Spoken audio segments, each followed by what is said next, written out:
Buenos días a todos y todas. Desde la Universidad Politécnica Salesiana del Ecuador, saludamos cordialmente a quienes se unen desde Quito, Toronto, La Paz, Santiago de Chile, Madrid, Copenhague, Tokio y otras ciudades a este foro Autonomías indígenas en América Latina, entre las grietas y la búsqueda de caminos propios, y a la presentación del libro Autonomía y autogobierno en la América diversa, de autoría y coordinación de Miguel González, Araceli Burguet, José Mariman, Pablo Ortiz y Ritsuko Funaki. El libro es una publicación de la editorial universitaria Aviala UPS de Ecuador y en conjunto con otras organizaciones, en donde ya está disponible en su edición impresa. Este proyecto editorial reúne a un grupo diverso de académicos y activistas indígenas quienes, desde una variedad de perspectivas, han estado estudiando los procesos a través de los cuales los pueblos indígenas de las Américas han ganado notoriedad en la formulación de políticas dentro de nuestras sociedades. Para iniciar con este evento académico, invitamos a la doctora María Sol Villagómez. Ella es vicerrectora de la Universidad Politécnica Salesiana, sede Quito. María Sol, buenos días, te escuchamos. María Sol, ¿puedes activar tu audio, por favor? Lista. Buenos días con todos y con todas. Reciban el cordial y atento saludo de parte de la Universidad Politécnica Salesiana, de las autoridades de la universidad, del padre Juan Cárdenas, rector de nuestra universidad también. Para nosotros como casa de estudio, es un verdadero privilegio haber podido aportar en la consecución de este proyecto editorial. Quiero agradecer también al doctor Pablo Ortiz y a los organizadores del evento por la invitación a participar en este evento y felicitar también a autores y autoras. La publicación que ahora se presenta ha sido liderada por la Universidad Politécnica Salesiana, la editorial Aviala, en asocio con el Grupo Internacional de Trabajo sobre Pueblos Indígenas, EUGIA, de Dinamarca, la Sociedad Japonesa para la Promoción de Ciencia, Kakehi, de Japón, y el Centro de Investigación y Estudios Superiores en Antropología Social, CIESAS, de México. Como bien mencionan los autores en el texto, el libro es el resultado del esfuerzo académico de personas que les unía un mismo tema de trabajo y reflexión: el ejercicio de la autonomía y el autogobierno como expresiones del derecho a la libre determinación de los pueblos indígenas, todos ellos con una larga experiencia en investigación y activismo en la lucha indígena. El volumen está organizado en 3 secciones que agrupan experiencias de países de la región. La primera sección se titula Constrictum Post-Multicultural. Reúne capítulos que abordan las necesidades que han enfrentado las autonomías ante los estados en una época de regresión en derechos. La segunda sección se titula Grietas, recuperar lo perdido y reconstruir procesos y oportunidades, ya sea en el orden jurídico nacionales o en las prácticas de los pueblos y organizaciones para continuar avanzando en construir sus autonomías y el autogobierno. Y la tercera se denomina Autonomías como Emancipación y hace referencia a la búsqueda de caminos propios. Incluye capítulos en donde se destaca la pluralidad de prácticas propias, procesos culturales, políticos, liderados por pueblos indígenas en diversos niveles, escalas y complejidades. Este libro busca comprender las múltiples dinámicas políticas, culturales y legales a través de las cuales el autogobierno indígena ha podido asentir o no el derecho a la autodeterminación a la luz de normas globales, como de las determinaciones nacionales o como el ejercicio mismo de la autodeterminación. Entonces, el libro es un importantísimo aporte porque busca identificar desafíos comunes y discutir las especialidades locales que hablan de las complejidades de la implementación de los distintos órdenes de derecho en las distintas experiencias de la región. Les animo, pues, con este antecedente a su lectura. Estoy segura que será de inspiración para muchas otras luchas y también para muchos otros trabajos de investigación. Finalmente, quisiera compartirles que para la Universidad Salesiana el trabajo con los pueblos indígenas es de larga data. Contamos con ofertas académicas, algunas emblemáticas en la región, en cuyas aulas se han formado y se siguen formando líderes y lideresas indígenas que han hecho un importante trabajo en las luchas por las autonomías y el autogobierno. Para ellos también van dirigidos estos esfuerzos como directivos y como académicos. y nos coloca también en el desafío como universidad de seguir fortaleciendo la investigación en estas líneas. Agradezco nuevamente al doctor Pablo Ortiz. Reitero mis felicitaciones a todos los autores y autoras y bienvenidos y bienvenidas a este evento. Gracias. Muchas gracias, María Sol. A continuación, invitamos al doctor Hernán Hermosa, de la editorial universitaria Aviala UPS. Hernán es profesor investigador de las carreras de Antropología y Educación Intercultural Bilingüe y autor de varios textos en esa línea. Hernán, buen día y bienvenido. Gracias, doctora María Sol Villagómez, vicerrectora de la Universidad Politécnica Salesiana, sede Quito, Miguel González, Pablo Ortiz y demás amigos que nos acompañan. Reciban ustedes el cordial saludo de la editorial universitaria Aviala UPS. Aviala es un espacio de difusión de las ciencias sociales, sobre todo de los pueblos indígenas, que era la idea del padre Juan Botazo. Trabaja desde hace más de 40 años gracias a la gestión y liderazgo del padre Juan Botazo, que Dios lo tenga en su gloria. Nuestra editorial está considerada una de las más importantes en temas de ciencias sociales de Latinoamérica, ya que tiene publicados más de 3,000 títulos en esa área. Asimismo, la estrategia Aviala UPS, que es la Universidad Politécnica Salesiana, viene ganando espacios entre las editoriales universitarias aquí en el Ecuador. La Universidad Salesiana publica con Aviala 6 revistas académicas 2 veces por año en español y en inglés. Bien, la historia de este libro que lo tenemos acá, voluminoso, muy bueno, profundo, excelente, recomendable, de más de cerca de 700 páginas, tamaño 17 por 24, muy bien logrado. Empezó hace más o menos un año atrás, cuando Pablo Ortiz me conversó y ratificó una idea que ya me estaba comentando respecto a la publicación de este libro, que dada la magnitud de sus páginas, habíamos pensado inicialmente sacarle en 2 tomos, pero finalmente lo sacamos en 1. Esa pasión de Pablo Ortiz por la temática esta hizo que frecuentemente tengamos reuniones para informarme cómo iba el avance, el progreso, las reuniones, etcétera, etcétera. Algo que daba prueba de un gran compromiso y seriedad en el trabajo. En realidad, luego conocí o tuvimos contacto con Miguel González, que es el coordinador general, y también tuvimos una misma dinámica de alegría, de dedicación, y este espacio de teletrabajo que nos ha tocado vivir por la pandemia ha abierto otro tipo de dinámica, digamos, donde no existe horario. Es decir, yo le enviaba viernes a las 10 de la noche un correo y en 5 minutos estaba la respuesta, y de esa manera se daba diálogos, etcétera. Entonces, hemos trabajado con la seriedad que amerita tanto los coordinadores, Aviala también ha puesto su parte y ha permitido que salga finalmente a luz este libro que nos tiene muy orgullosos.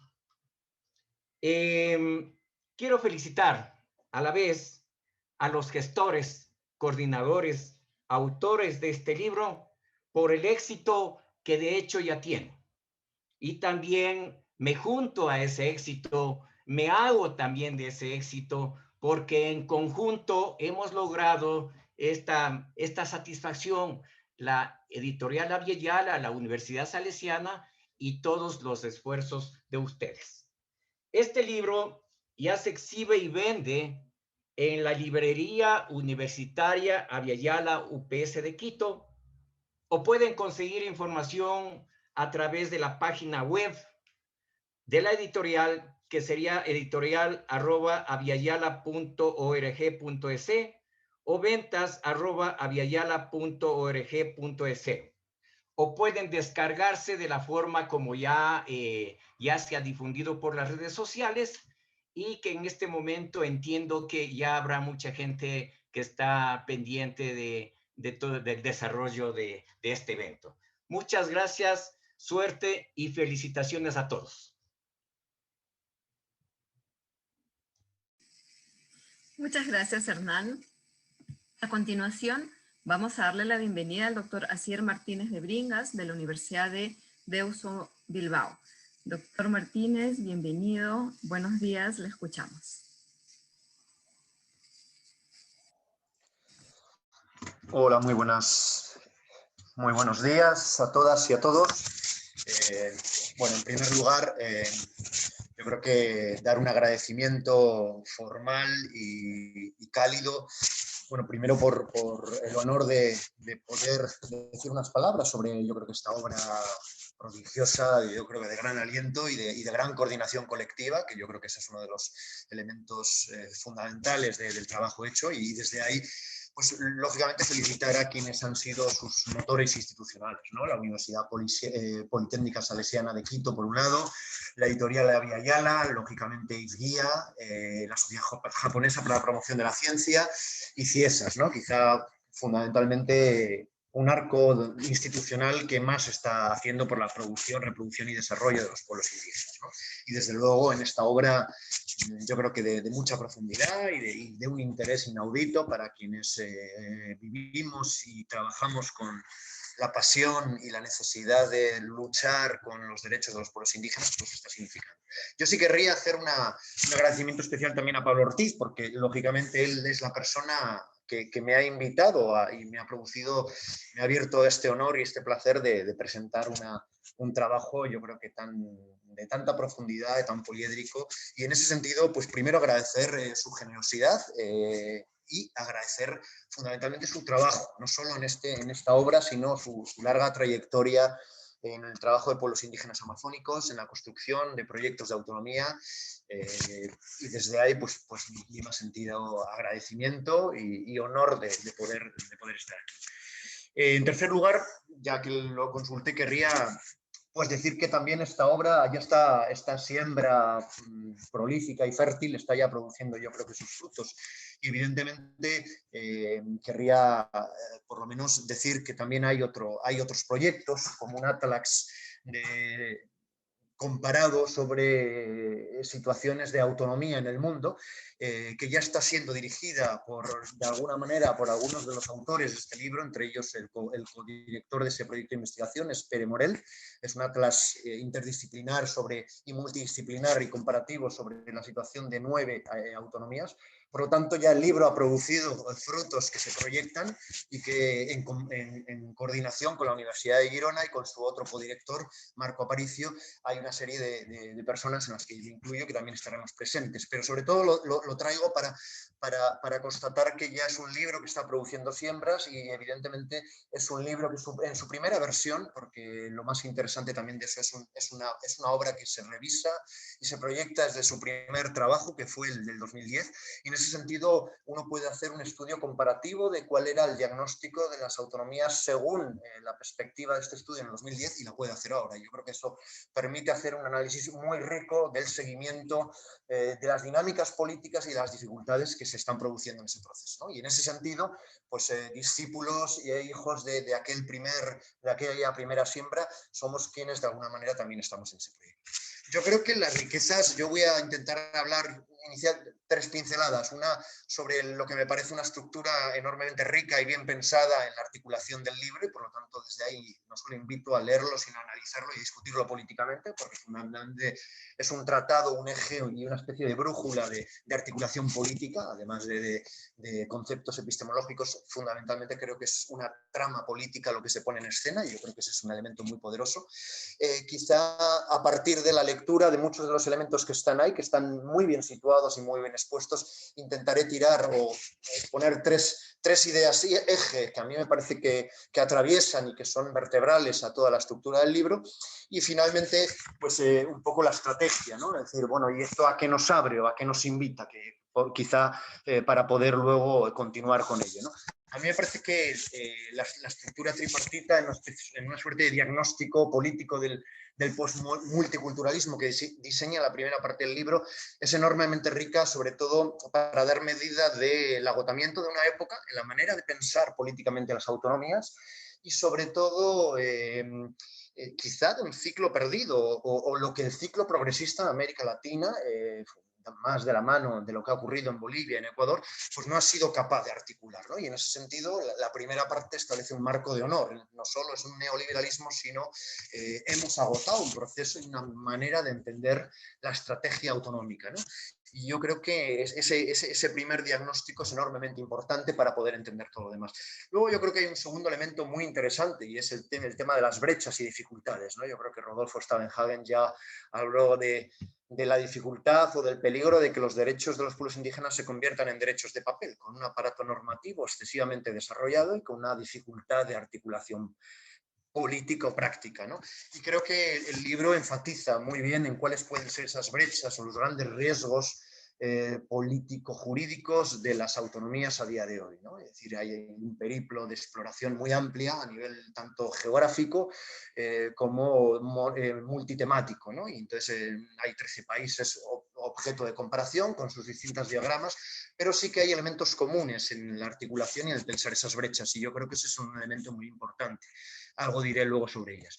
Y la parte de las alternativas, ¿no? La autonomía como emancipación, entender las prácticas instituyentes de los pueblos indígenas o prácticas de autonomía normativas, de hecho o de derecho, en cuanto crítica a la institucionalidad del Estado para poder dar encaje en las viejas maneras, como muy bien se dice en la primera parte, de las políticas multiculturales y post-multiculturales, y desde ahí articular nuevas prácticas y nuevas formas de entender lo institucional autonómico por parte de los pueblos, ¿no? Yo creo que ese es un elemento súper poderoso en la estructura tripartita del libro, que ya va abriendo muchos elementos y que se van posicionando como los tres niveles en los situados.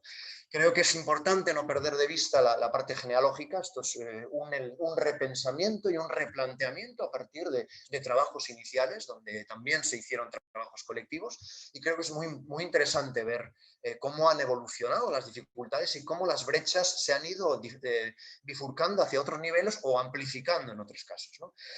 Creo que también la variedad de temática, geográfica y de miradas múltiples, la presencia de tantos autores de distintos lugares de procedencia, incluso de articulaciones políticas proveniente de los pueblos indígenas, o con una articulación desde la perspectiva de movimientos sociales, creo que hace una mirada enormemente rica. Y empalma con dos de los objetivos, como dice la presentación del libro. Uno, que pueda ser un manual para el liderazgo indígena, con primordialidad, por un lado, y por otro lado que sea un insumo pues, para el debate y para la discusión política en movimientos sociales, movimientos de derechos humanos, ¿no? Yo creo que ese es el objetivo pensado desde el primer momento, por lo menos a quienes leemos con gozo cómo se ha articulado y cómo se estructura el libro.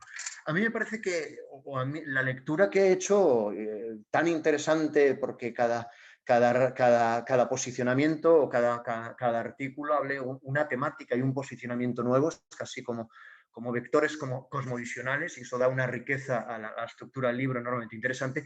Yo querría hablar de tres ejes que están como muy señalados y que podrían ser muy transversales a todas las propuestas, ¿no? Y esto ya es quizá un ejercicio de soberbia, intentar encontrar lugares comunes en una propuesta tan ambiciosa y tan rica como la que se presenta aquí. Pero sí me parece que un elemento importante es dar un primer eje que vertebra es dar medida a la dimensión conflictiva y dialéctica de la problemática de la autonomía, ¿no? Es decir, que lo que hasta ahora igual podría tener en el análisis del 2010 un planteamiento más dicotómico entre actores estatales y pueblos indígenas, el tema se ha hecho mucho más complejo, ¿no? La triangularización entre Estado, pueblos indígenas y múltiples actores, ¿no? En su sentido de desposesión territorial y comunitaria de los pueblos, ¿no? Entonces, ese elemento hace, desde luego, más complicado el tema de pensar y repensar las autonomías, ¿no? Y luego otro elemento que yo creo que es transversal, y ahí hay muchos, lógicamente un núcleo central de ese conflicto es el extractivismo como modelo de desarrollo que articula y atraviesa la territorialidad indígena, ¿no? Pero evidentemente las consecuencias que se abren de ahí para pensar los modelos autonómicos en esta complejidad de mundos y de actores, ¿no?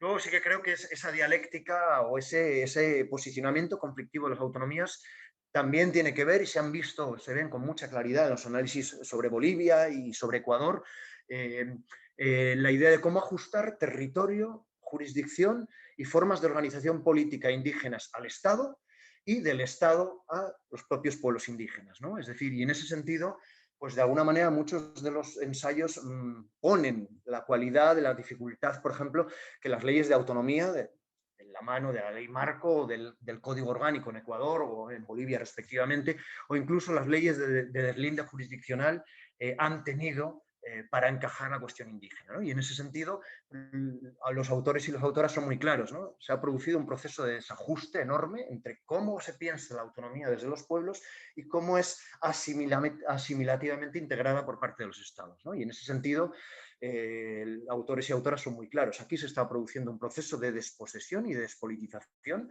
y, lógicamente, hay que pensar la autonomía desde este proceso, ¿no? Cómo el discurso estatal se ha tragado un discurso intercultural y un discurso autonómico que no tenía o no tiene que ver con la realidad de la propuesta autonómica por parte de los pueblos, ¿no? Y en ese sentido, el peligro de que de las autonomías pueda ocurrir lo mismo que ha ocurrido con la consulta, ¿no? Un tratamiento administrativo de las mismas más allá y a pesar de los pueblos indígenas.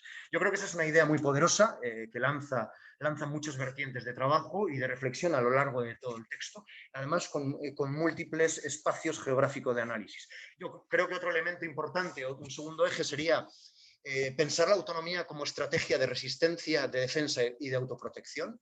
Y yo creo que ahí hay uno de los cambios cualitativos que los autores y las autoras han visto con mucha claridad, ¿no? Es decir, se ha pasado de una necesidad de reconstrucción o de una cierta euforia autonómica a la necesidad de que la autonomía funcione como un resorte de resistencia para la supervivencia colectiva de los pueblos, ¿no? Y en ese sentido, creo que los distintos escritos hacen mención de muchos factores, ¿no? Algunos, por ejemplo, la multiplicación de violencias y estrategias de desposesión territorial, por la multiplicación también de actores, ese es un elemento transversal a todo el trabajo, a este trabajo colectivo. La otra figura casi metafísica es la del extractivismo como su pesadilla oscura de los pueblos indígenas y sus proyecciones. ¿Qué va a ser del extractivismo como modelo de desarrollo en los siguientes años? ¿Qué ha sido en la década perdida de América Latina? ¿Y qué espacio va a dejar precisamente por su actuación geográfica sobre territorialidad indígena, ¿no?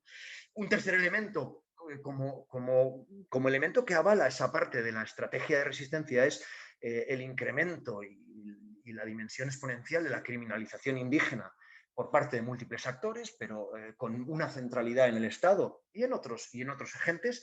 Y creo que evidentemente la persecución del liderazgo indígena y de las tramas comunitarias y comunales habla un poco de los modos de agresión y violencia contra los pueblos, ¿no? La necesidad de romper diagramas y estructuras de funcionamiento colectivo, de fracturar un liderazgo. No se trata de simples violaciones de derechos individuales, se trata de ir mucho más allá.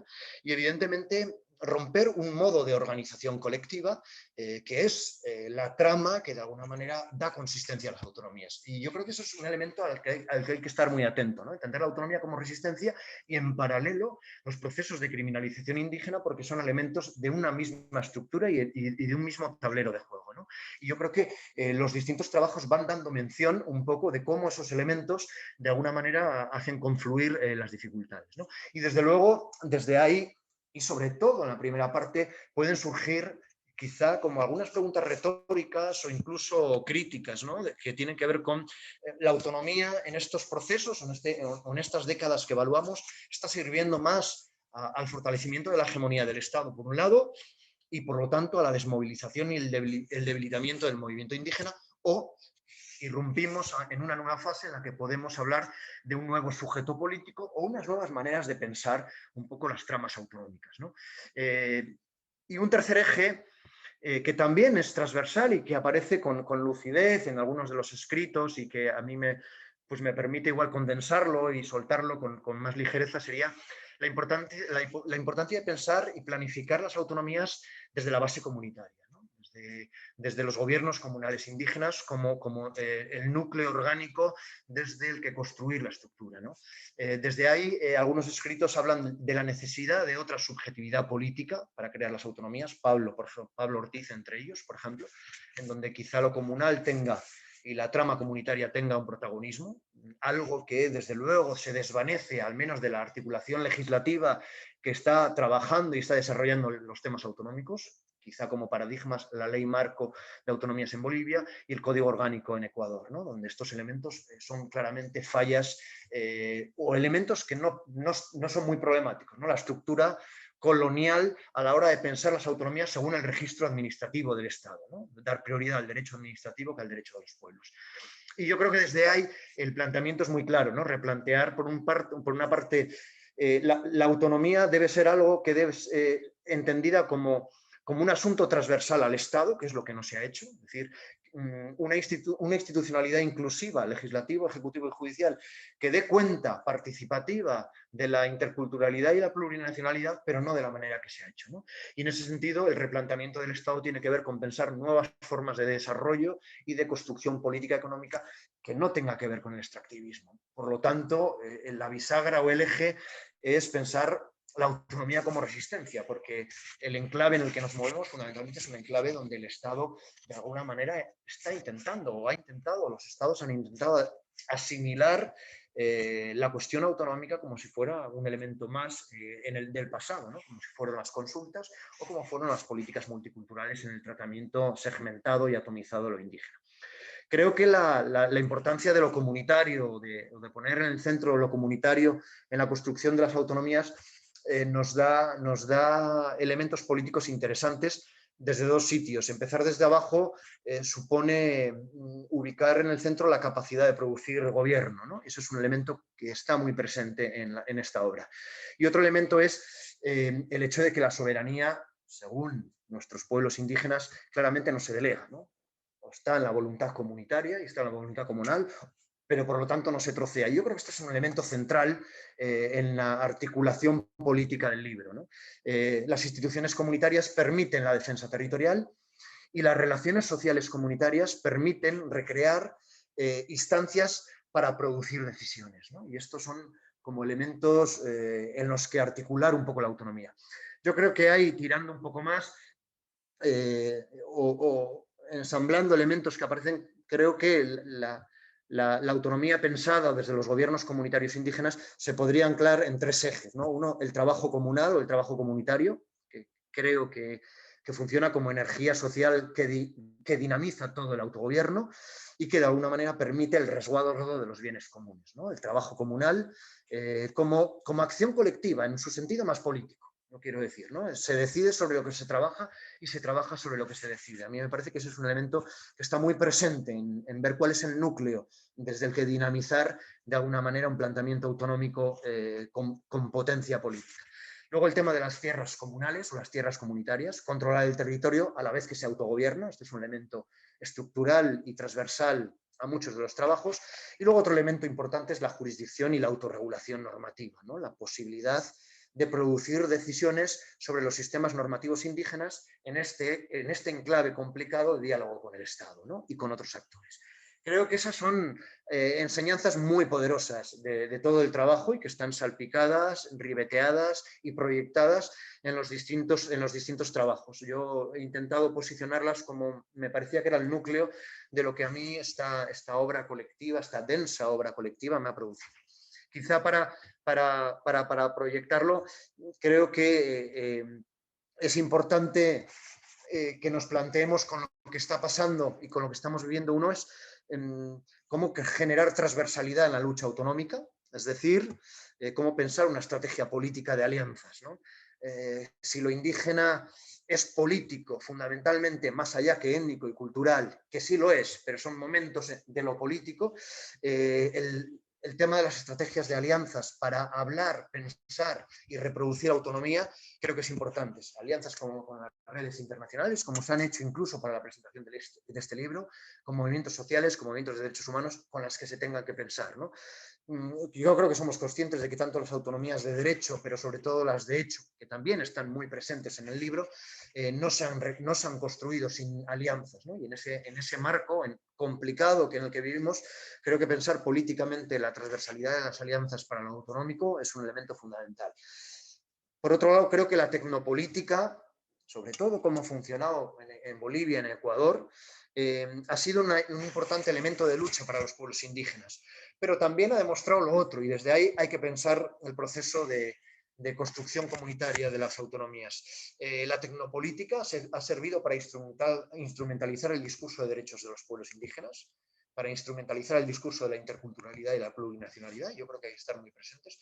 Y sobre todo se está utilizando y se ha utilizado la tecnopolítica en América Latina para la represión indígena. Yo creo que de esas experiencias hay que aprender, y ese debe ser un elemento importante para tejer las alianzas. Y luego yo creo que hay que aprender de la pandemia. La pandemia creo que ha sido un elemento utilizado por los estados, tanto en el norte como en el sur global, para desmovilizar movimientos sociales, en este caso para desmovilizar pueblos indígenas y para despolitizarlos. Y creo que ese es un elemento que hay que tenerlo muy en cuenta. Es decir, ¿qué nos va a pasar en este proceso de desmontaje? Y qué elementos, no solo hacer elementos temáticos sobre el COVID-19, sino los elementos profundos de los que hay detrás del COVID-19. ¿Cuáles son las raíces de la estrategia también de la reconstrucción, ¿no? Y ahí el elemento autonómico tiene que ser un elemento central. Bueno, creo que estos serían un poco los elementos que yo quería comentar. Agradecer a todos los autoras y autores que me han permitido disfrutar tanto de esta obra, y sobre todo agradecerles que sitúen un pilar enormemente interesante para pensar tanto epistemológicamente, pero fundamentalmente lo político de las autonomías en los siguientes años. Muchísimas gracias. Muchas gracias, Asier.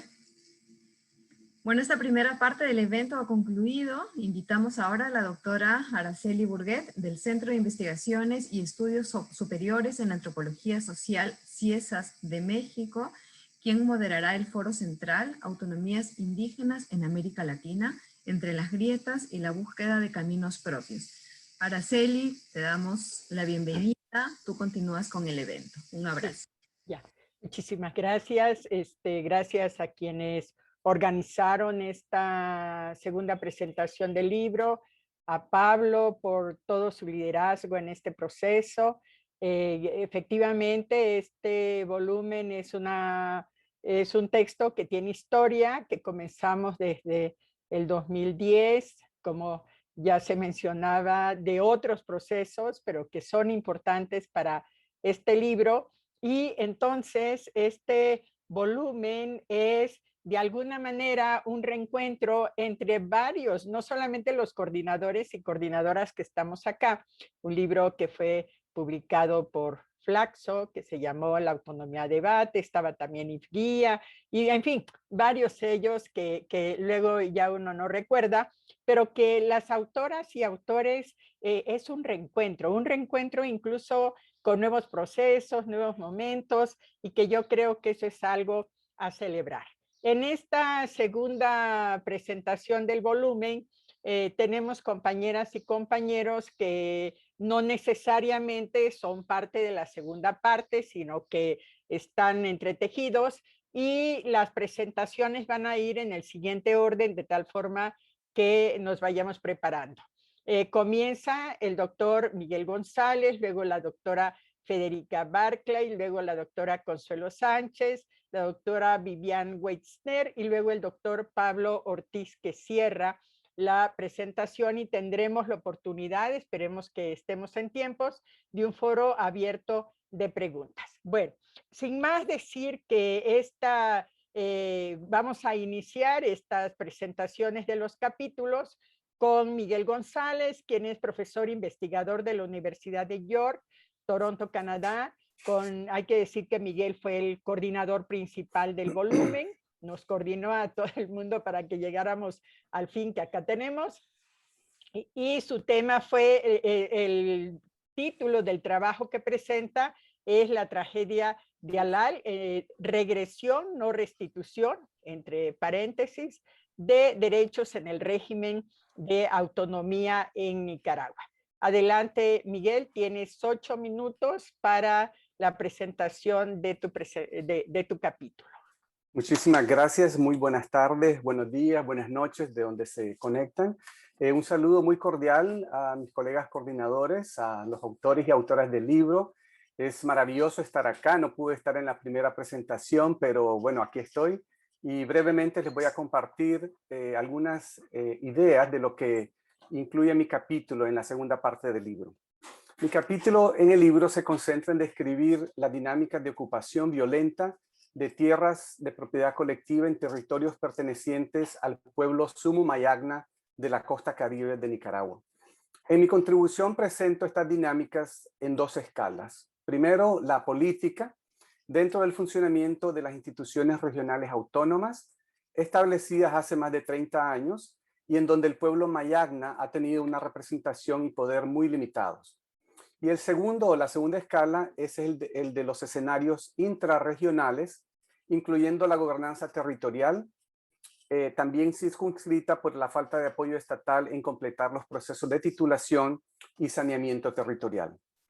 En el capítulo intento explorar lo que llamo el proceso de regresión de derechos del régimen autonómico del Caribe nicaragüense, tras una década de cambios económicos y políticos fundamentales en el país. Por una parte, el limitado ejercicio de los derechos de autonomía reconocidos a pueblos indígenas y comunidades afrodescendientes, habitantes de las regiones autónomas, especialmente en lo relacionado a la representación política y étnica en los órganos regionales de gobierno, así como el control efectivo sobre los territorios demarcados, y por otro, para dimensionar los nuevos escenarios de violencia que amenazan con erosionar el débil equilibrio de convivencia social interétnica que la autonomía aspiraba a promover desde su creación. En el capítulo presento los antecedentes del proceso de autonomía, cuestión que he trabajado en otros trabajos, y por tanto resumo los elementos claves para entender su origen, desarrollo y evolución histórica. Segundo, intento documentar el proceso de regresión de derechos de la autonomía costeña, iniciativa pensada como una solución estatal de inspiración multicultural a los desafíos de integración étnico-nacional en Nicaragua. La crítica que yo esbozo aquí se concentra en la autonomía entendida como un mecanismo de intermediación real a través del cual se confieren derechos limitados a los habitantes de la costa para ejercer ciertos niveles de autonomía relativa. En esta sección argumento que la autonomía regional en Nicaragua ha sido acotada por modalidades de gobernabilidad jerárquicas centradas en el Estado, las cuales han impedido su plena realización. La tercera sección del capítulo está dedicada a identificar los escenarios de violencia que han transformado las relaciones sociales en las regiones del Caribe y que agregan una nueva dimensión analítica para entender su impacto real. Finalmente presento las conclusiones, en donde desarrollo una crítica al modelo multicultural autonomista en Nicaragua y sugiero, por un lado, distinguir la autonomía como un proceso oficial sometido a la lógica y racionalidad estatal y mestizocéntrica que ejerce relaciones de dominación y control sobre los sujetos de derechos autonómicos, y por otro lado, la autonomía en relación al sentido político-cultural concreto que le confieren los pueblos y sus organizaciones como expresión de autodeterminación y autogobierno. Ahí dejaría mi presentación. Muchas gracias.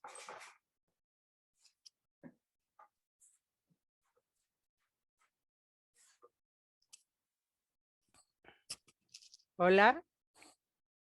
Hola, ya puedo, sí, ¿verdad? Ya tengo voz. Muchísimas gracias, Miguel. Bueno, pues fuiste breve, conciso y preciso. Vamos ahora a proceder a la presentación de Federica, que ella es investigadora del Centro de Políticas Públicas y Derechos Humanos Perú, Equidad, y quien tiene la coautoría con Chapión Noningo del Gobierno Territorial Autónomo de la Nación One Piece, con el capítulo del libro se llama El Camino de la Autonomía de la Nación One Piece. Adelante, Federica, no sé si tienes alguna presentación para poder coordinar por allí. Gracias, Araceli. No, no tengo presentación. Agradezco a los coordinadores del libro, al equipo, y a Editorial Aviala esta oportunidad de referirme al trabajo. Este artículo que presentamos fue redactado con Chapión Noningo, que es secretario técnico del Gobierno Territorial Autónomo de la Nación One Piece, quien desgraciadamente no ha podido acompañar esta presentación. Nosotros quisimos responder a la invitación que nos hizo el colectivo editorial con un artículo que pudiera hacer tres cosas. Presentar o explicar la naturaleza de lo que la Nación One Piece está empeñada en sacar adelante para implementar bajo formas propias el derecho a la autodeterminación. Segundo, el contexto en el que la Nación One Piece decidió dar forma e impulso a un proceso autonómico. Y tercero, el tipo de valoración y consideraciones que se hicieron internamente por largo tiempo, las cuales imprimieron urgencia a la concretización del proceso autonómico de empezar a ejercer su derecho a la autodeterminación. Hacemos una distinción entre esto último, es decir, esta valoración de la población de la Nación One Piece y el contexto, porque como todos sabemos, el contexto actual no es precisamente favorable ante la preeminencia de las políticas neoliberales que ambicionan los territorios y recursos de los pueblos indígenas. Así que anticipo que no fue una oportunidad o un contexto político, jurídico favorable lo que la decisión del territorial de constituirse en el 2015. Más que reseñar el artículo, quiero sacar ventaja de la presentación para introducir un comentario que da mi intervención. Durante el periodo de diálogo con los que miraron y comentaron el texto de Chapión y mío, tuve una impresión que tal vez es injusta, pero me vale para poder señalar un punto.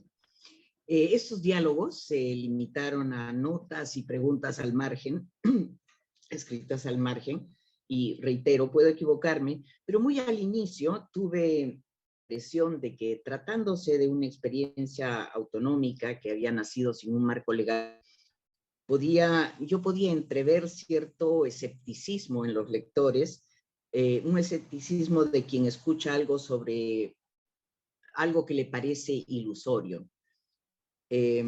Para los One Piece, su proceso actual es un proceso de recuperación, de reconstrucción, con el que creativamente, como señala la tercera acción, donde está ubicado el artículo, se proponen no esperar a que un día, en este próximo centenio de la República, quién sabe cuándo, surjan condiciones para un marco jurídico nacional que dé cabida a su expectativa de ejercer la autonomía.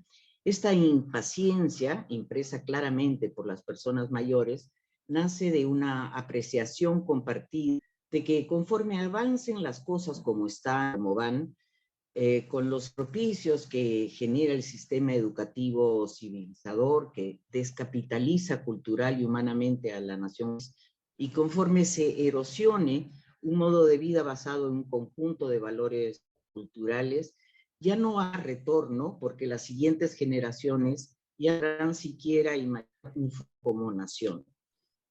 El impulso ha venido de una generación que ha vivido con los esfuerzos, que ha vivido los esfuerzos organizativos a lo largo de 45 años para asegurar y defender territorios, que al mismo tiempo ha procurado convocar a la generación intermedia, para desde el ejercicio de la autonomía empezar a involucrar a los niños para trabajar con los niños. Este es un niño transgeneracional, intergeneracional. Hay que decir que muchas de las mujeres están muy activamente detrás de este impulso porque los cambios se sienten y los resienten crecientemente en sus vidas.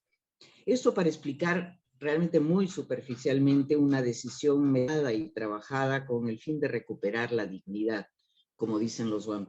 Dignidad que es recuperando al ser la autonomía automada a través del gobierno territorial autónomo de la nación Wampis. En el Perú los Wampis no son el único que está en el camino, sí el que ha encontrado mejor visión para entenderlo en razón de la relativa integridad de su territorio. Se explica procesos organizativos previos y por la ubicación en la frontera hasta hace poco contensa con el Ecuador. En este marco pudieron hacer valer ciertas prerrogativas de interlocución con el Estado y con hace poco. Así que hay varios otros pueblos que están en este camino y que deben lidiar con dificultades internas y externas, con el hecho de que no solo no existe un marco legal para las autonomías, sino que enfrentan un aparato estatal que tiene una comprensión particular que tiende a administrar los derechos colectivos de los pueblos, porque a pesar del convenio 169 sostiene que los pueblos no son sujetos políticos, sino una mera suma de asentamientos con una herencia cultural para hacer artesanía. El camino hacia el reconocimiento de las autonomías en el Perú será, aunque en este momento se espera una aprobación de una ley que reconoce pueblos y naciones y su personalidad jurídica, que han trabajado en varios pueblos y sus instituciones y han llevado al eso. Sabemos que una ley no transforma la estructura del Estado, pero además, como suelen decir los Wampis, son los desafíos internos los más grandes, precisamente por las razones que determinaron la urgencia de proclamarse y en un ejercicio de facto de la autonomía. Los desafíos internos no se van a componer con una ley o con un cambio constitucional por sí mismos, pues se trata de construir y nuevos consensos internos, como se ha notado en varios de los artículos del libro. Es con estos consensos internos y con lo que llaman los Wampis una visión de futuro que apuntan a construir nuevos términos en las relaciones con el Estado peruano. Es verdad que sin un marco jurídico que institucionalice estos cambios y regule los papeles, el camino es realmente cuesta arriba. Yo puedo decir que mientras tanto, no es que el ejercicio de la autonomía sea ilusión para los países. Va dejando huella hacia adentro y hacia afuera. Gracias.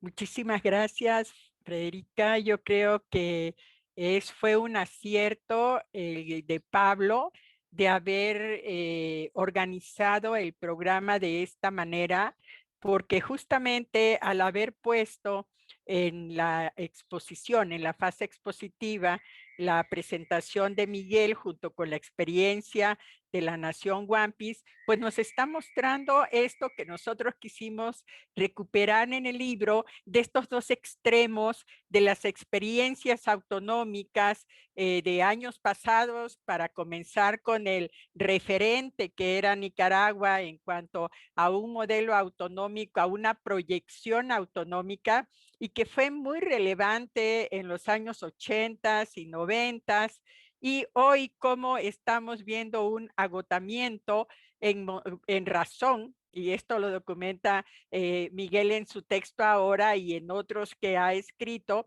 de una intervención fallida del Estado nicaragüense, y cómo una iniciativa pudo haberse deteriorado, y que no obstante al mismo tiempo él documenta en su volumen hay resistencias locales, y que es justamente de lo que nos hizo notar Asier Martínez en su comentario, de cómo uno puede ver el libro también en zigzags, estos procesos que comienzan, como fue el caso emblemático de las autonomías nicaragüenses o del modelo autonómico de Nicaragua, y cómo hay un zigzag, una suerte como de entierro o intento de entierro por la fallida intervención del Estado, que sigue siendo nacional, aunque tenga una autonomía en la costa atlántico, y que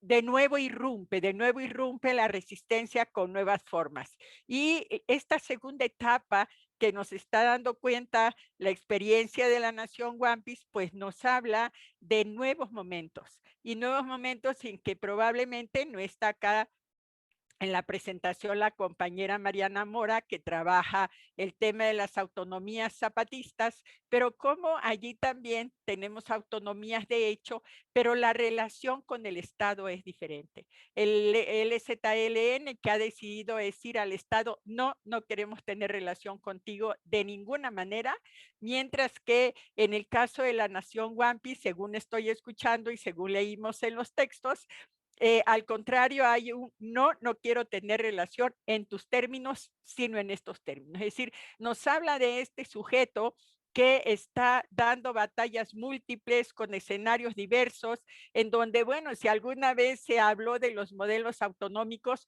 hoy claramente estamos ante la diversidad y la polisemia, no solamente del concepto de autonomía, sino de prácticas autonómicas que irrumpen, como el libro bien puede dar cuenta. Entonces, bueno, creo que haber puesto el texto de la experiencia de la costa atlántica de Nicaragua con la experiencia de la Nación Wampis nos permite hacer este tránsito que el libro organizó, de esta manera para retratar, para que el lector, la lectora pudiera ir haciendo visible estas tramas de la autonomía. Bueno, nuestra siguiente presentación es justamente Consuelo Sánchez, una colega que trabajó mucho tiempo en la experiencia autonómica de Nicaragua, y que ahora nunca ha dejado de insistir en la necesidad de avanzar en los derechos autonómicos, y que ahora Consuelo nos presenta un documento de su experiencia. Los textos son, si ustedes vieron el libro, básicamente etnográficos. Tratamos de hacer retratos etnográficos de lo que pasaba en las realidades, y bueno, Consuelo nos retrata, nos da cuenta de una experiencia en la cual ella fue parte del que elaboró una ley, modificó las leyes, ella ya nos va a explicar, de la autonomía en la Ciudad de México. Consuelo Sánchez es profesora e investigadora del Instituto Nacional de Antropología e Historia de la ENA, aquí en México.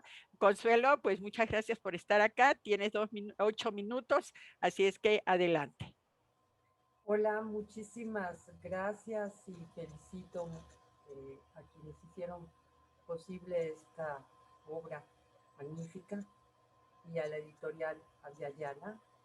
En efecto, como decía Araceli, pues, fui participante en la elaboración de la primera constitución, no es una ley, es la constitución de la Ciudad de México. Ustedes saben, el país México es una república y se constituyó el Distrito Federal como la sede de los poderes de la Federación, y la Ciudad de México como la capital de la República Mexicana. Y la Ciudad de México es una ciudad de pueblos originarios, descendientes de las grandes civilizaciones mexicas, tepanecas, etc. Y en ese espacio se constituyó la Ciudad de México. Y estos pueblos pues han sobrevivido a todo el proceso de colonización y de configuración del Estado-Nación mexicano, con derechos desconocidos, pues, y siendo también parte de todo el proceso de destrucción, de desconocimiento de sus formas de vida y de sus formas de gobierno. En el proceso constituyente, finalmente, después de luchas de distintos sectores, de los capitalinos, de los que vivimos en esta ciudad, por tener el mismo estatus que el estatus político y de derechos políticos que el resto de los estados de la República Mexicana, finalmente se logró una serie de derechos, pero finalmente se establece la posibilidad de constituir y tener su propia constitución la Ciudad de México. Y en ese marco, bueno, fui parte como diputada constituyente para elaborar esta constitución. Y ahí, como me propusieron también los coordinadores que trabajara mi experiencia, cómo fue que logramos instituir en la Constitución de la Ciudad de México una autonomía, un sistema de autonomía para los pueblos originarios de la Ciudad de México. Al mismo tiempo, otro reto también era reconocer los derechos de las poblaciones indígenas que han migrado a la Ciudad de México. Ya en la Ciudad de México habitan hablantes o representantes de pueblos indígenas de las distintas regiones del país. Han migrado a la ciudad y muchos de ellos constituyen comunidad en la Ciudad de México y que también vienen reclamando derechos colectivos e individuales en la Ciudad de México. Entonces era un reto y además hay población también que está de paso para trabajar por temporadas en la Ciudad de México. Entonces ese era el reto, como primero el reconocimiento de la Ciudad de México como una ciudad pluriétnica, pluricultural, multilingüe, etcétera, porque ya tenemos hablantes de las 66 lenguas indígenas que se hablan en el país. Y ya tenemos habitantes de esas distintas lenguas en esta ciudad. Y reconocer a sus pueblos originarios y sus derechos colectivos territoriales, porque en algunas partes de la ciudad los pueblos han logrado conservar parte importante de sus territorios, donde se ha establecido como un área, el área ecológica de la Ciudad de México, y que está seriamente amenazada con los desarrollos inmobiliarios, comerciales, etcétera. Entonces esto implicaba pensar la ciudad de otra manera, de una manera completamente diferente, en el marco, digamos, también de los cambios que requiere impulsarse en el país en materia de autonomías, de instituir un régimen de autonomía en el país.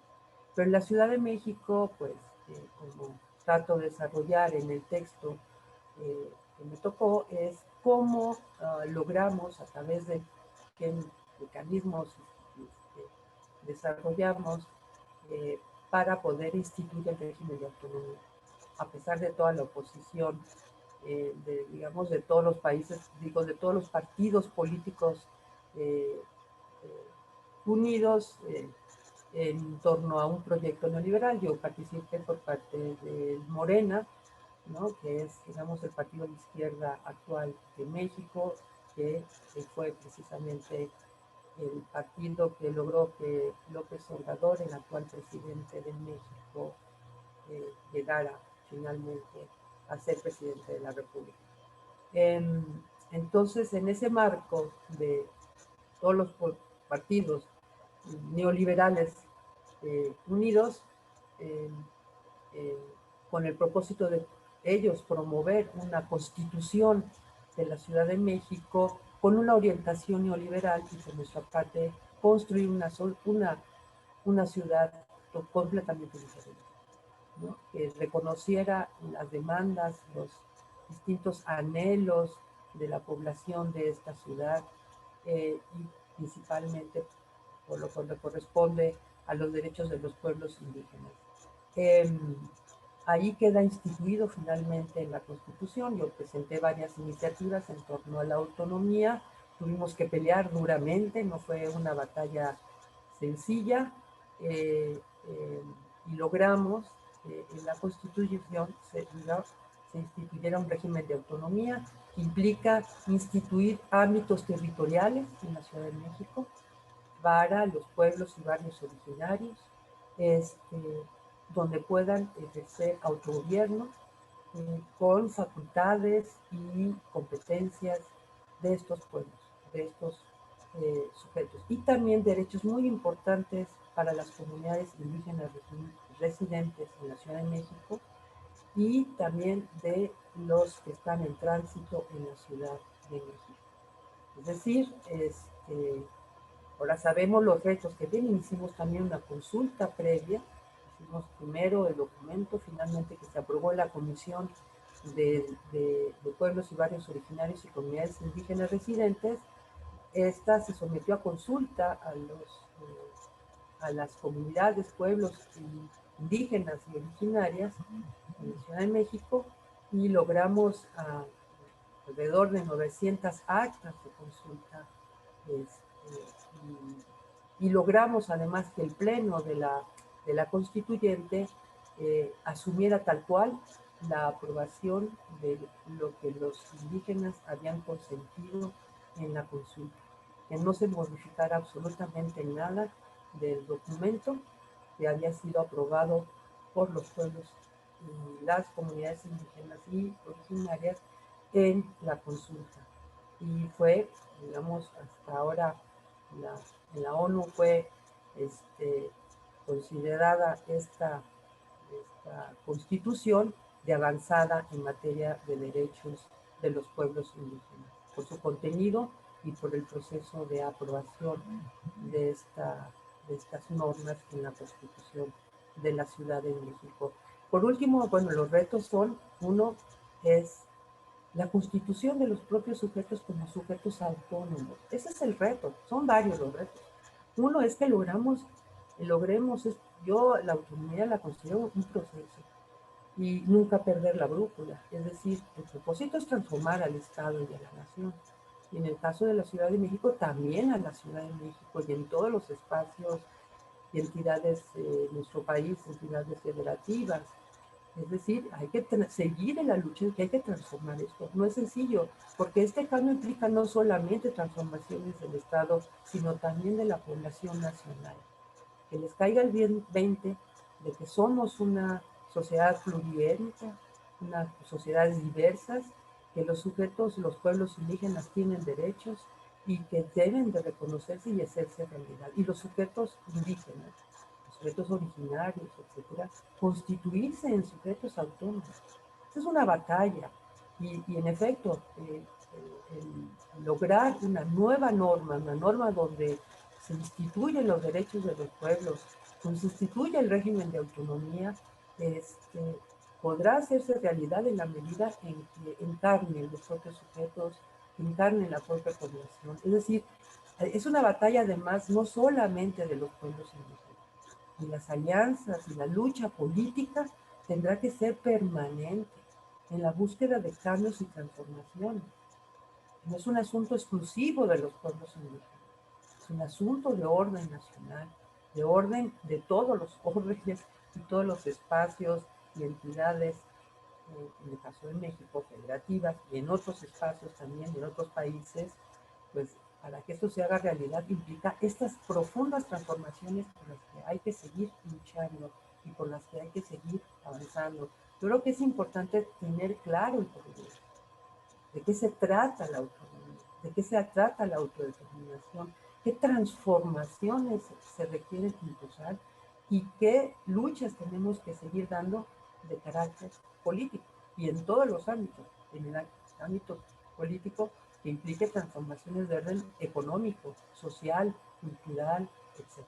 Bueno, ya no me extiendo más, creo que ya me extendí un poco. Muchísimas gracias a todos y felicidades a todos los que participaron en esta obra. Gracias, saludos.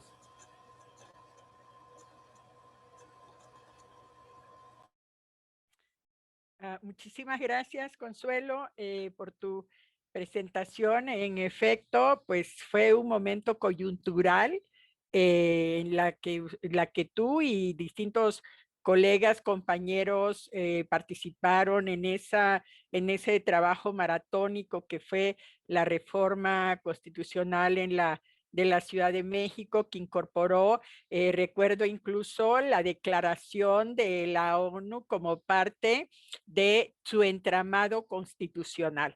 Todo eso fue un reto de ingeniería constitucional muy relevante, y ahora lo que sigue, si bien llega un momento en que se superan las brechas legislativas, viene la brecha de los sujetos, la apropiación de derechos que tengan la posibilidad de ir en contra de los poderes fácticos que claramente están allí.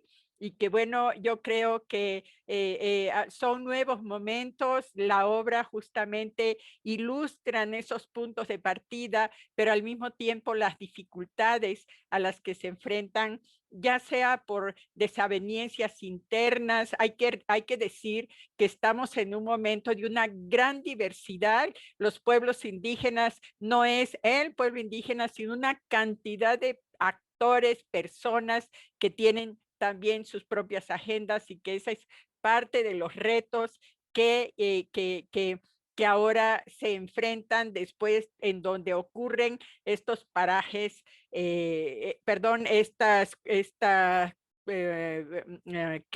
cobijas, estas paraguas, quise decir, estas paraguas legislativas muy importantes en el caso de la Ciudad de México. Muchas gracias por sus preguntas. Vamos a ir abriendo más adelante una sesión rápida de diálogo. Bueno, ahora viene la presentación de la doctora Vivian Weissner. Ella es profesora investigadora de la Universidad Gill Center, del Centro de Conservación de Pueblos Indígenas y Desarrollo Alternativo en Canadá, y su tema es algo de una gran actualidad, que su texto se llama Guardia a Guardia, autonomías y defensa territorial en el contexto del posacuerdo colombiano, que en este momento es muy pertinente en virtud de los eventos lamentables que ocurren ahora en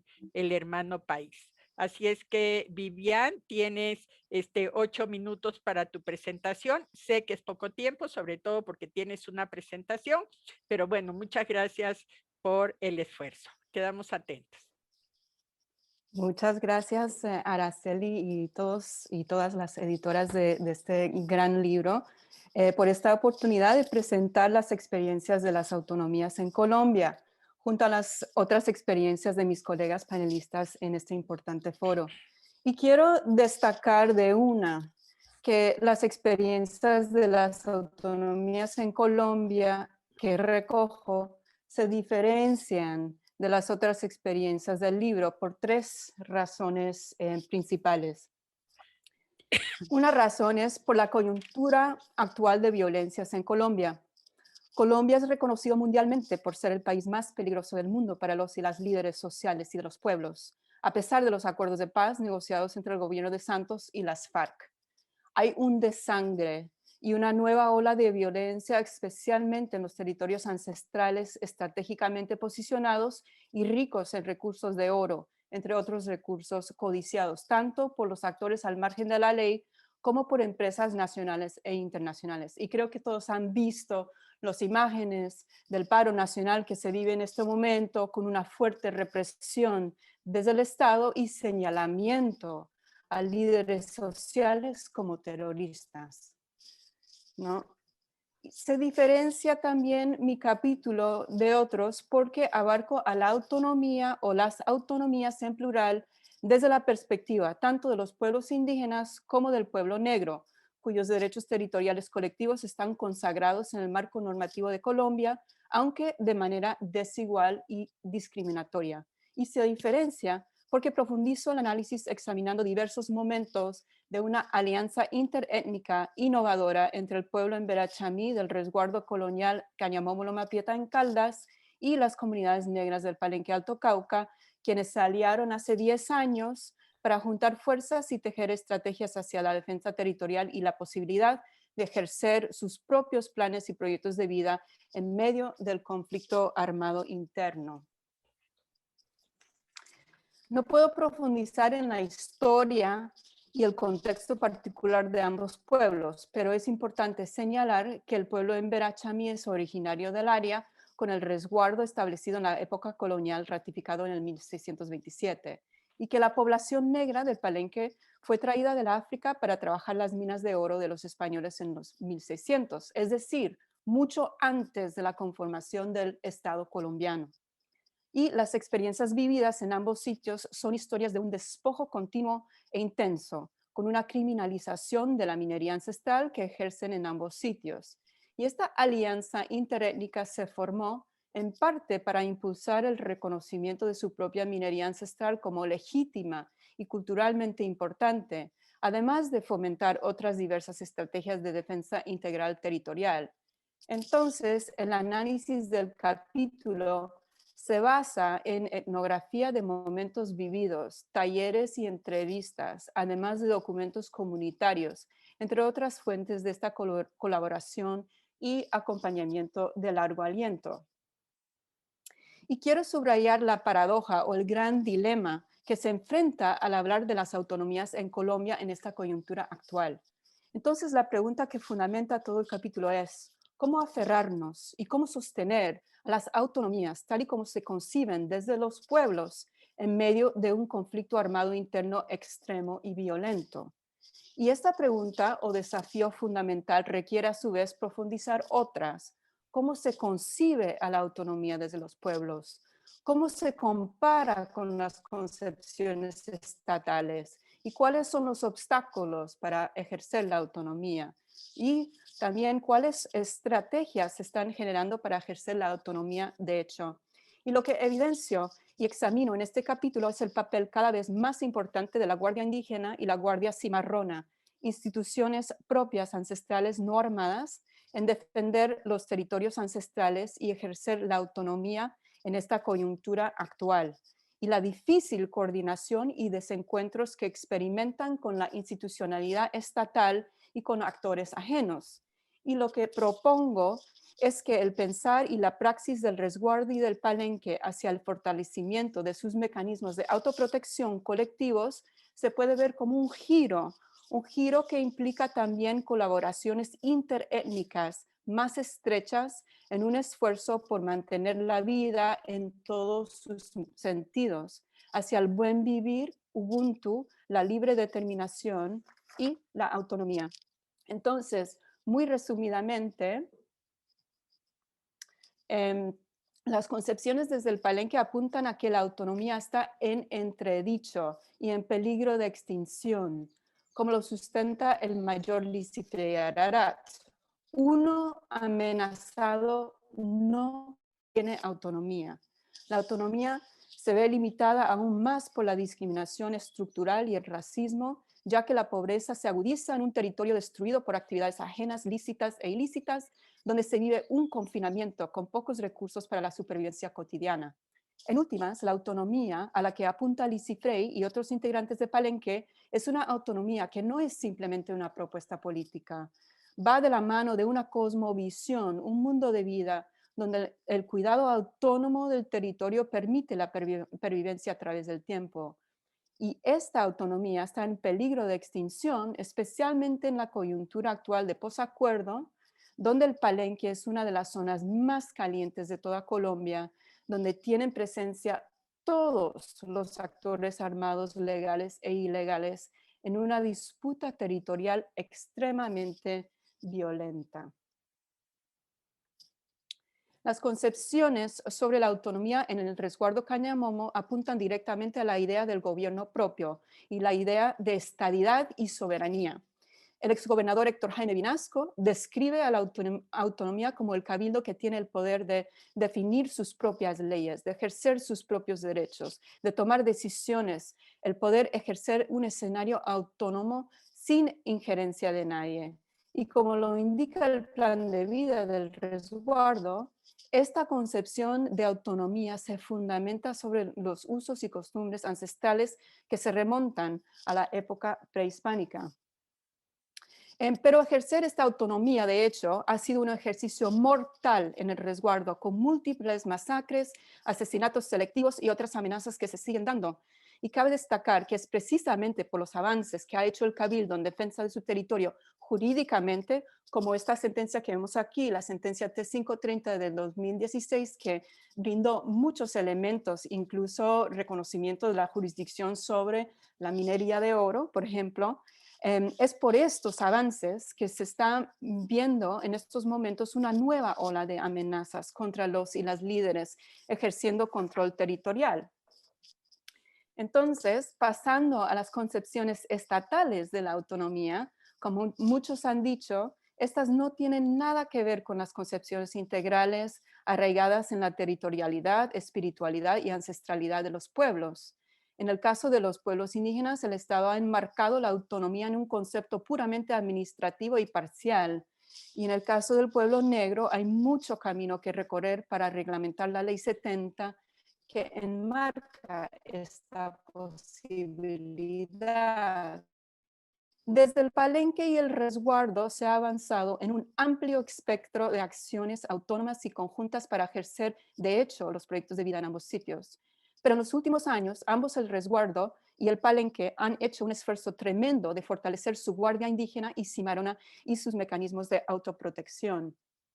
El capítulo evidencia las lógicas y las acciones simbólicas y no armadas y de protección colectiva de estas instituciones ancestrales. Evidencia acciones interétnicas para sacar a actores criminales y su maquinaria de los territorios en el caso del Cauca. Evidencia el acompañamiento de la Guardia a movilizaciones históricas para presionar garantías estatales. Y estamos viendo eso en estos momentos de paro también. Muestra cómo las mujeres y hombres guardias son imprescindibles para la protección colectiva y la posibilidad de vida territorial hacia la autonomía. Entonces, regresando a la pregunta central, ¿cómo puede la autonomía sostenerse en este contexto letal? Y la respuesta que las experiencias analizadas implican es con una creatividad renovada, con alianzas que alguna vez nunca se creyeron posibles entre pueblos indígenas y pueblos negros, y como lo explica el mayor Félix Banguero del Palenque, por una convicción, esperanza y fuerza inquebrantes que se fundamentan en el reencuentro con un ejercicio histórico de nuestros ancestros. Y es allí donde lo dejo. Muchas gracias y quedo muy atenta a sus preguntas en la discusión. Muchas gracias, Vivian. Realmente muy importante tu presentación para comprender la relevancia que en este momento tienen los pueblos, tanto los pueblos indígenas como afrocolombianos, para poder enfrentar este momento difícil. Y bueno, pues la relevancia que adquieren las guardias locales, las guardias comunitarias y en particular la guardia indígena. Muchísimas gracias. Vamos a tener, esperemos unos minutos porque seguramente nos dejas pues muchas inquietudes y por supuesto muchas preguntas. Vamos a pasar ahora a la última presentación de Pablo Ortiz, uno de los colegas coordinadores del libro. Pablo, bueno, pues obviamente yo creo que ya quedó muy claro en la mañana la relevancia que tiene para que tuvo él y tanto su propia institución para lograr la publicación del libro, pero además no solamente Pablo es un buen gestor para que pudiéramos llegar a este momento, sino además su capítulo que él presenta en el libro es muy importante. Bueno, Pablo, él es profesor investigador del grupo Estado y Desarrollo de la carrera de Gestión para el Desarrollo Local de la Universidad Politécnica Salesiana y de Ecuador, y el capítulo de su libro se llama Autonomía Indígena en Ecuador, Fundamentos, Extravíos y Desafíos. Pablo, tienes 8 minutos. Muchísimas gracias por tu presentación. Bueno, buenas tardes. Gracias a todos. Y bueno, rápidamente yo igualmente quiero básicamente hacer una referencia a este capítulo que está titulado Autonomía Indígena en Ecuador, Fundamentos, Extravíos y Desafíos.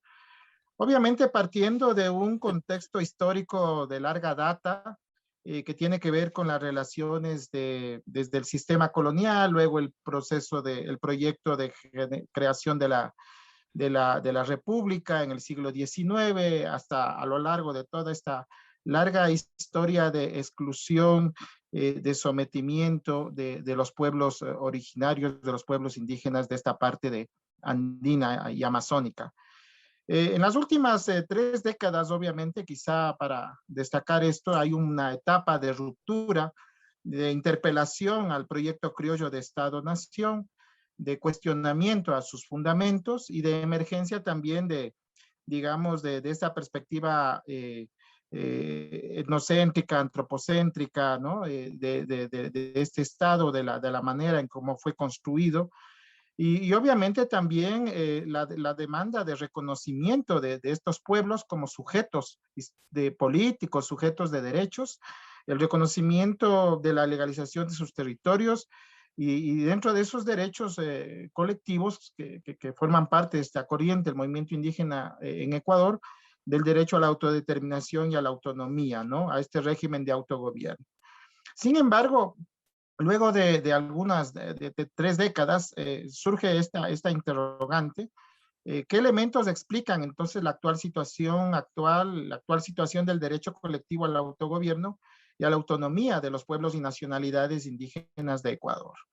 Entonces, bueno, para esto se explora básicamente a partir de unas experiencias específicas, pero las hipótesis apuntan a que las restricciones y acciones limitadas del Estado, que tiene que ver con un procesamiento bastante limitado, restringido, diríamos nulo, al derecho a constituir un régimen especial autónomo, obedece a algunos factores, ¿no? Y al menos en esta exploración planteo algunas cosas, ¿no? El Estado prioriza el control territorial y las rentas derivadas de las actividades extractivas, o sea, hay un vínculo entre un Estado rentista y el extractivismo, ¿no? Esto independientemente inclusive, digamos, de los diferentes modelos que hemos atravesado durante estos años, obviamente con una preeminencia del Estado neoliberal en dos grandes etapas, ¿no?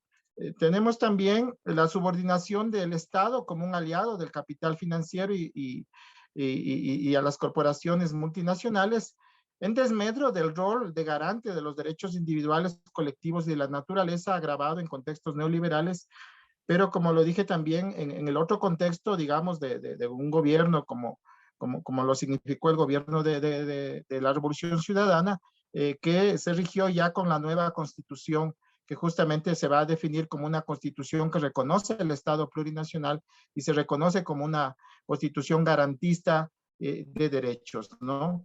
Pero también hay otro factor que no solamente atañe al Estado, sino también a los procesos que suceden en el propio conjunto del movimiento social y de las organizaciones de pueblos indígenas, que es un proceso de desarticulación, de rupturas y de fraccionamiento a lo interno de estos sectores populares, incluyendo las nacionalidades indígenas y sus organizaciones, lo cual ha neutralizado o ha impedido, digamos, la conformación de un bloque subalterno que impulse justamente el Estado plurinacional y lo torne viable, digamos, más allá del reconocimiento constitucional, que en sí es obviamente un avance y un logro.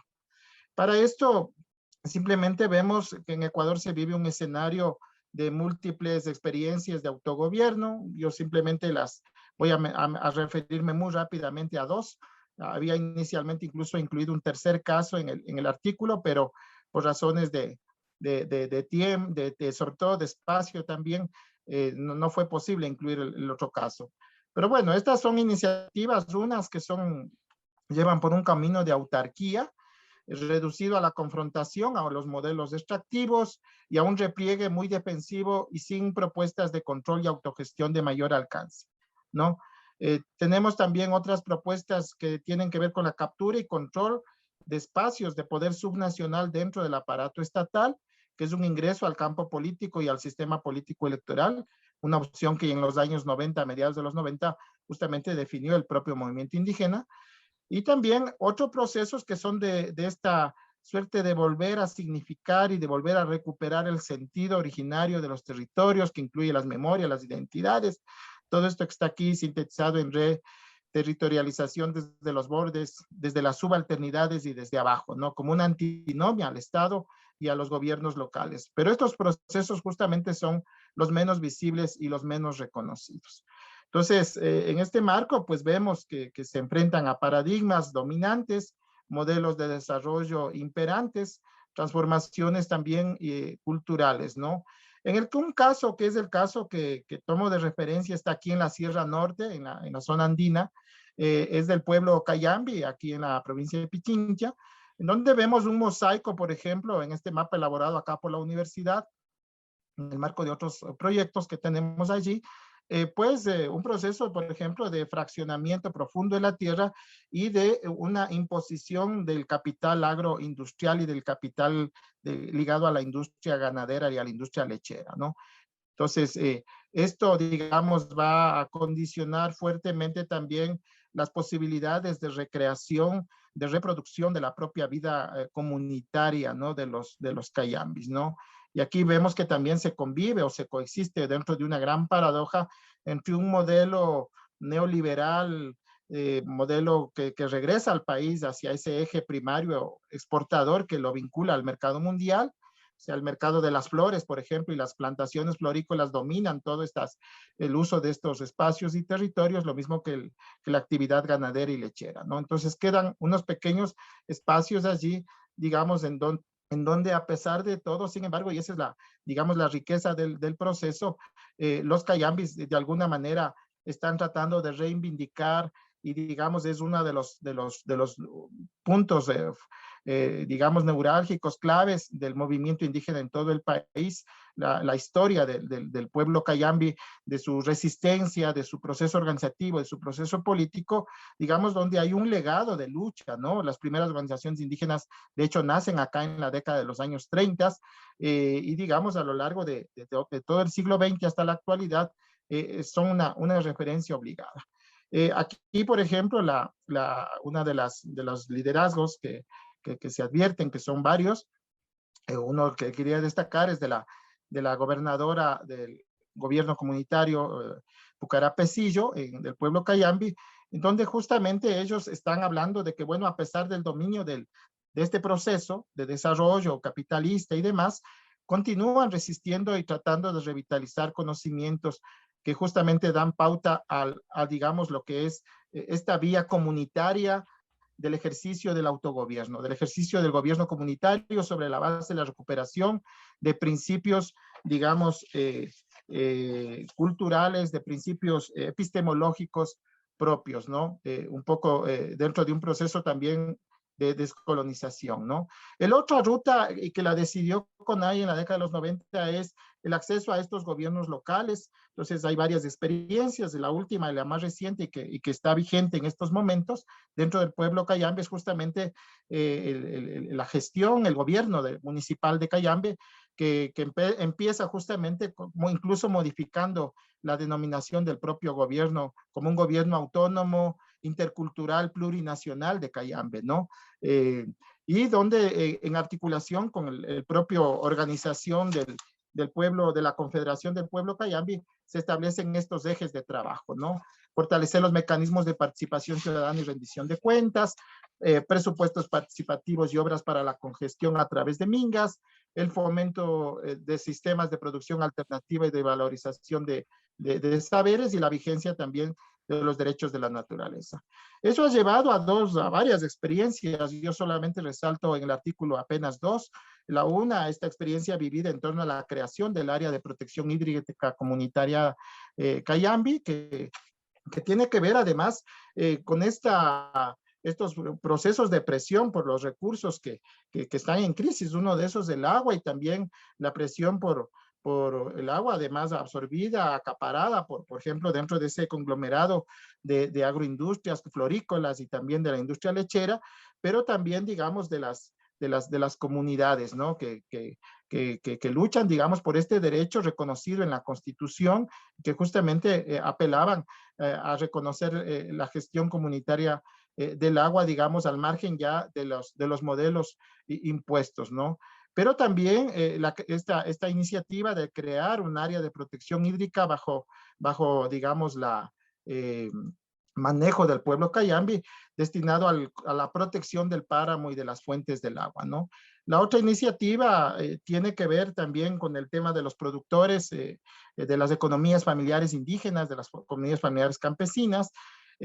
Digamos que en un contexto donde la mano de obra pasa a ser dependiente en unos casos de manera relativa hacia estas empresas florícolas, en otros casos, dadas las cercanías también a ciudades como Quito, digamos, se ven forzados a tener una migración y una vinculación permanente con la ciudad.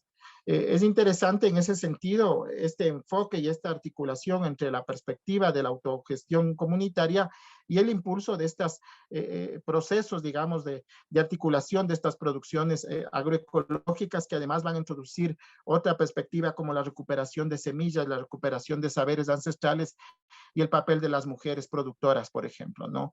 Entonces terminan con una ordenanza que justamente va a apelar al reconocimiento de espacios públicos dentro de la ciudad de Cayambe para, digamos, que estos productores agroecológicos tengan posibilidades, ¿no?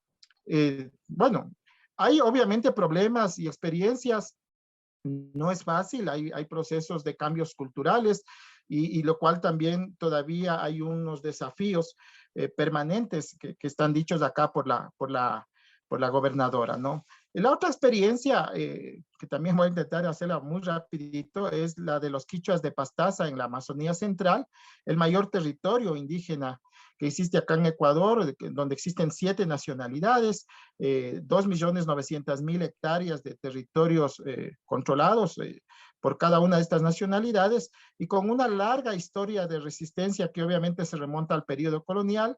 Ya en el siglo XX los intentos de cooptar estos territorios, de abrir frentes de colonización, lograron avances de manera bastante parcial, pero sobre todo, digamos, ya al ser la zona donde por primera vez incursionaron las industrias extractivas desde la década de los 20, ¿no? Aquí vemos el mapa de la concesión de la empresa norteamericana Leonard Exploration Company, luego le siguieron otras empresas como la Shell y Amoco entre las décadas de los 30 hasta la década de los 70, ¿no?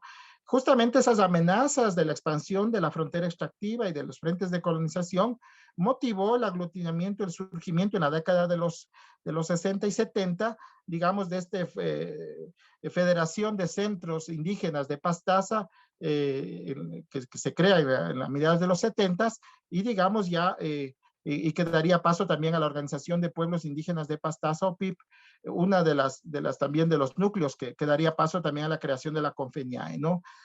Las reivindicaciones obviamente tenían que ver con la legalización de los territorios, el acceso a la educación, pero sobre todo ya desde finales de los 80s, el reconocimiento al derecho a la autodeterminación y al autogobierno. Digamos que no era sino un reconocimiento a prácticas ya existentes, ¿no? O sea, ellos ya tenían formas de, digamos, de manejar sus asuntos bajo su propia cosmovisión. Un hito importante es esta movilización histórica hacia la ciudad de Quito en mayo de 1992, la marcha esta de Por la Tierra, por la Vida, levantémonos, ¿no? En la que justamente le plantean al Estado ecuatoriano la necesidad de que el Ecuador sea declarado como un Estado plurinacional y sea declarado también reconocido el derecho a la autonomía. También la legalización de los territorios. Sin embargo, después de eso vino el desafío, bueno, nos legalizaron una buena parte de los territorios y ahora tenemos que gobernarlos, tenemos que administrarlos y obviamente se van a impulsar una serie de procesos de planificación comunitaria, como se mencionó acá, el plan Amazanga, por ejemplo, que fue el primer plan, fue un plan que por primera vez va a colocar el principio del summa causa, ¿no? Como un principio nodal dentro de la visión, ¿no? Esta idea de manejar el conocimiento propio, ¿no? El conocimiento heredado, el conocimiento adquirido, digamos, desde la propia cultura, desde la propia comunidad, digamos. Son normas que van a ir regulando ámbitos de la vida colectiva, relaciones económicas, el manejo de la chacra, el manejo de la sacha, la selva, como lo dicen, también la relación con los cuerpos de agua. Entonces, todo esto vinculado a una economía del Ayllu, ¿no? De este concepto, además de una familia bastante ampliada, ¿no? Y a una ética del cuidado de la selva, ¿no? Entonces, una racionalidad cultural que va a ser la que marca, la que direcciona estos planes de vida que obviamente tienen que ver con los derechos territoriales, con el manejo del territorio, la producción económica, el fortalecimiento de la cultura, de la educación y de las tecnologías propias, ¿no? Pero además dentro de una perspectiva colectiva, ¿no? Donde priman los aspectos, digamos, de la reciprocidad, ¿no? Un poquito esto de la economía del don tradicional, un poquito acordándonos de la definición de Mao, ¿no? Y quizás donde se entiende sobre todo que todos es para todos o para todas o para nadie, ¿no? Es decir, es un principio extremadamente fuerte.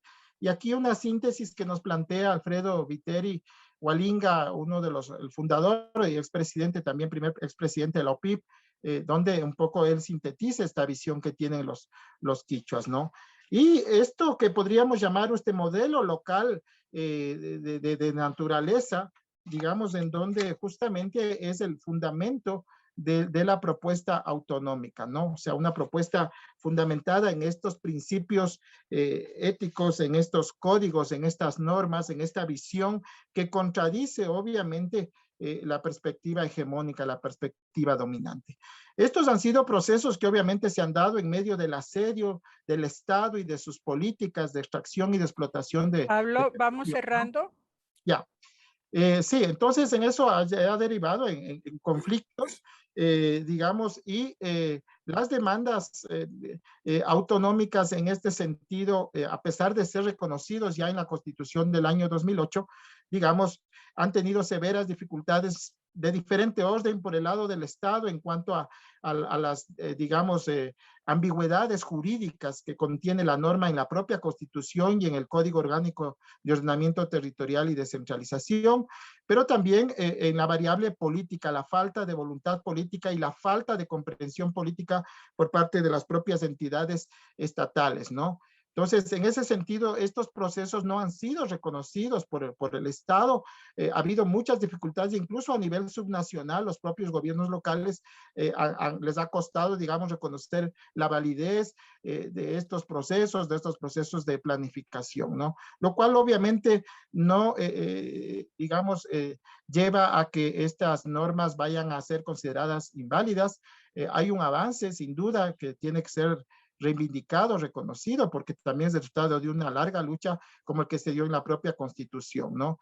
Entonces, bueno, eso es básicamente lo que en síntesis está planteado, pues, y les invito obviamente mejor a leer el artículo y muchas gracias la gentil atención.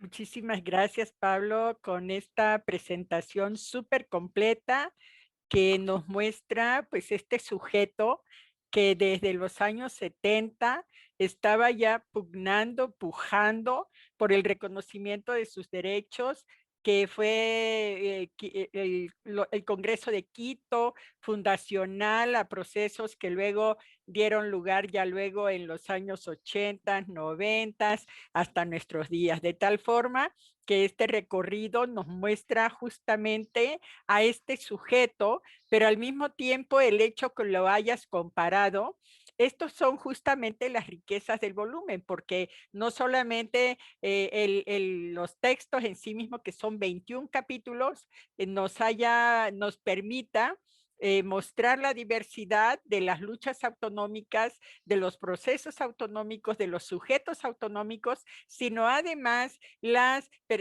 epistemologías, porque muchos de los capítulos están construidos en coautoría con escritura indígena y también son ejercicios comparativos. Y creo que el caso que cierra estas presentaciones nos muestran de la riqueza del volumen, que hay que leerlo línea por línea porque nos deja muchos aprendizajes. Bueno, no sé cómo estamos de tiempo. Yo preguntaría a quienes están coordinando porque tenemos los tiempos, porque tenemos ya algunas preguntas, pero no sé qué tanto podemos abundar. Pregunto a quienes están llevando los tiempos, ¿qué me pueden decir al respecto? Hola, Araceli. Tenemos 10 minutos si quieres para hacer preguntas y respuestas. ¿Quieres que te lea las preguntas? ¿Las lees tú? No, si me hace favor de leerlas. Sí, claro que sí. Y también Miguel nos pedía que le activáramos el micrófono, entonces, y su cámara, porque creo que quería hacer también una intervención. Entonces también voy a permitir ese acceso, ¿vale? Adelante. Miguel, ¿quieres empezar? Sí, muchas gracias. Bueno, a mí me gustaría escuchar si hay algunas preguntas o leerlas del chat, pero bueno, agradecer la atención de cada uno y una de ustedes en esta sesión del segundo evento de lanzamiento, a Araceli, a Pablo, a la editorial Abya-Yala por su confianza y a la Universidad Politécnica Salesiana.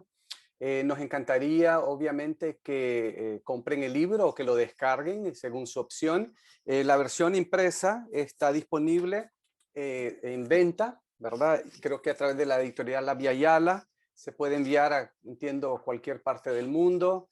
Entonces les invitamos pues a que lean y que nos comenten, discutan, nos escriban. Ahí está la página de internet. Y agradecerles la atención, pero si hay alguna otra pregunta no voy a hablar más y quizás atender las preguntas de la audiencia. Sí, voy a leer el comentario de Berenice Aguilar. Y Berenice, si quisieras hacer la intervención con tu audio, me dices si te reactivamos el micrófono. Voy a darte solicitar reactivar tu audio para que puedas hacer la intervención directamente.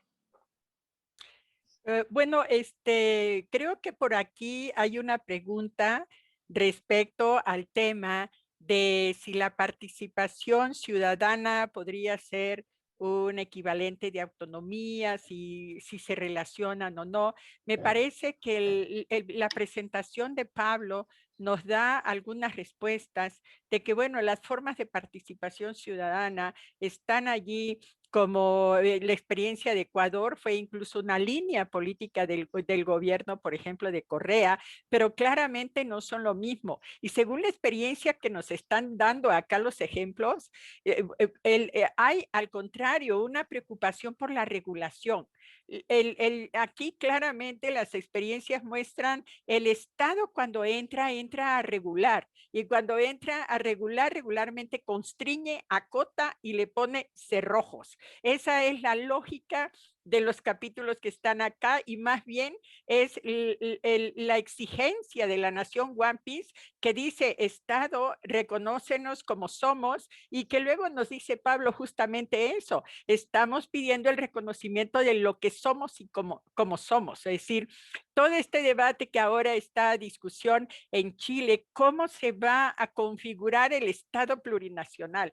¿Qué va a significar la plurinacionalidad? Y me parece que esa pregunta puede encontrar respuestas a muchos de los capítulos que están acá de lo que significa la regulación y la intervención del Estado.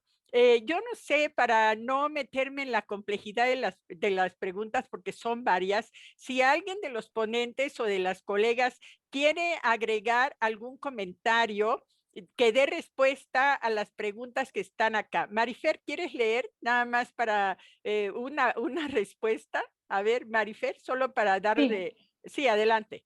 Mira, te leo este comentario de Catherine West. Dice: creo que es bastante desafortunado dentro de una fundamentación epistemológica y una acción política que se hable de autonomía, autogobierno, etcétera, y no de autodeterminación política, que se hable de comunidades y no de pueblos indígenas, que la discusión esté desconcentrada en estudiar a los pueblos indígenas como sujetos sociales y culturales y no como sujetos políticos autodeterminantes. El tratamiento que se da en esta presentación de la autodeterminación como un derecho y no como un estatus facilita el discurso occidental plasmado en la filosofía política contemporánea, que subordina la autodeterminación a una autorización que el Estado y no una obligación que se debe asumir independientemente de su régimen político.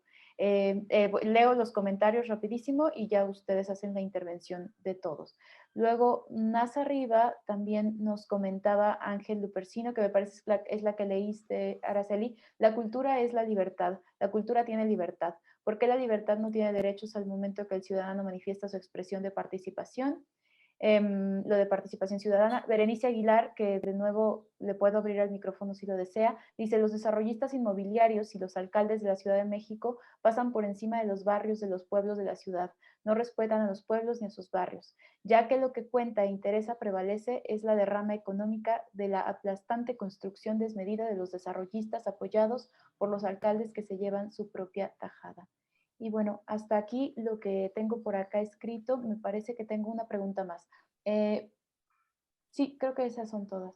¿Por qué la participación ciudadana no es considerada en los asuntos políticos? Es la que ya le comentaste a Araceli. Sí, listo.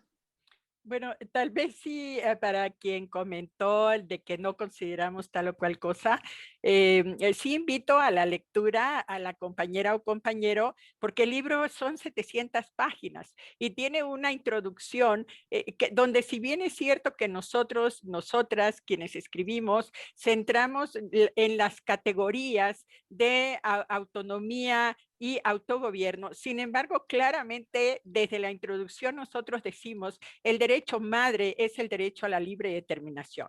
Pero nosotros, nosotras, vamos a estudiar el tema de la autonomía y su ejercicio en el derecho al autogobierno. Gracias por la observación, efectivamente tienes razón.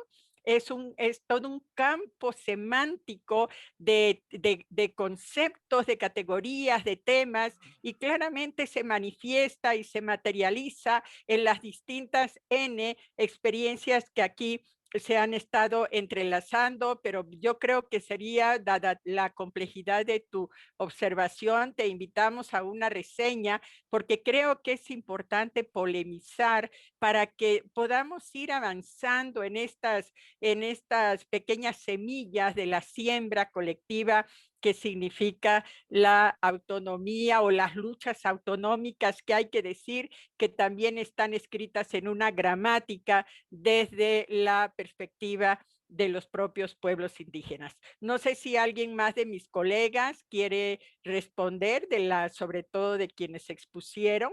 ¿Quiere dar algún comentario más que respuesta? Realmente no estamos en tiempo, y agradecer, por supuesto, quienes hayan estado en esta escucha. ¿Alguien quiere comentar? Aquí María Fer le puede dar la voz unos minutitos. Sí, quedo atenta, yo les puedo dar acceso. De cualquier forma, Berenice, ¿querías hacer una intervención? No quiero ocupar el tiempo, el breve tiempo que queda. Era más bien subrayar lo que yo había dicho, porque lo que yo conozco es el contexto del que habló Consuelo Sánchez de la ENA. Entonces, pues esos eran mis comentarios, pero bueno, ya que tengo la voz, realmente quiero felicitar a todos los autores que han contribuido con su investigación y con su trabajo en esta publicación que tuve la fortuna de encontrar precisamente a través de una investigación propia que estoy haciendo yo sobre el pueblo maya de la península de Yucatán en México. Muchas gracias, felicidades. Bueno, Berenice, muchísimas gracias. Sí, estoy viendo los comentarios que hace respecto al avasallamiento que hacen los inmobiliarios, y efectivamente el gran reto es cómo desmantelas un Estado integracionista, cómo desmantelas un Estado que justamente vive de esta relación colonial con los pueblos. Ahí se sostiene. Y lo que nos llamaba la atención, Consuelo, era claramente los sujetos. Si los sujetos no empujan, si los sujetos autonómicos no se constituyen con un Estado pluricultural y plurinacional y autonómico ya instituido, al menos en la norma, que trata de superar la brecha, bueno, pues siempre será un desafío a que podamos lograr que el derecho a la libre determinación, la autonomía manifestado a través de la práctica del autogobierno, que ese es el hilo que nosotros abrimos en el debate en este libro, bueno, pues siempre será muy complicado y pues muchas gracias, Berenice, y pues éxitos en esa investigación, que siempre son puntos y seguidos, porque siempre vamos enganchando y tejiendo en lo que otros ya nos dejaron dicha la palabra detrás. No sé si hay alguien más que quiera comentar, colegas.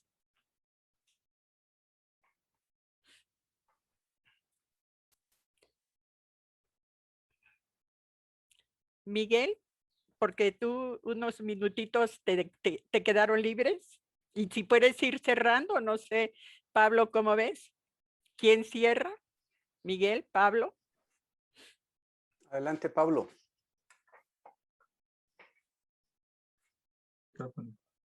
Hola, Miguel. No, pues nada, reiterarles la invitación a leer el libro, ¿no? Yo creo que esto es parte de un proceso de acompañamiento, de un proceso de reflexión, no solamente académica, sino también que implica a actores, actoras. Quisiera resaltar que dentro del colectivo tenemos colegas de algunos pueblos, naciones, de algunos países, y obviamente es algo que apenas esto es parte de un debate mucho más amplio y necesario para el conjunto de nuestros países, de países marcados no solamente por amplios procesos de desigualdad y de empobrecimiento de la mayoría de la población, sino también procesos de exclusión, de discriminación, de persistencia de racismo, de persistencia de estas perspectivas excluyentes, etnocéntricas, digamos, de intolerancia, ¿no? Se han visto expresiones de racismo en todos nuestros países en el marco de las protestas sociales, también esta tendencia creciente a la criminalización.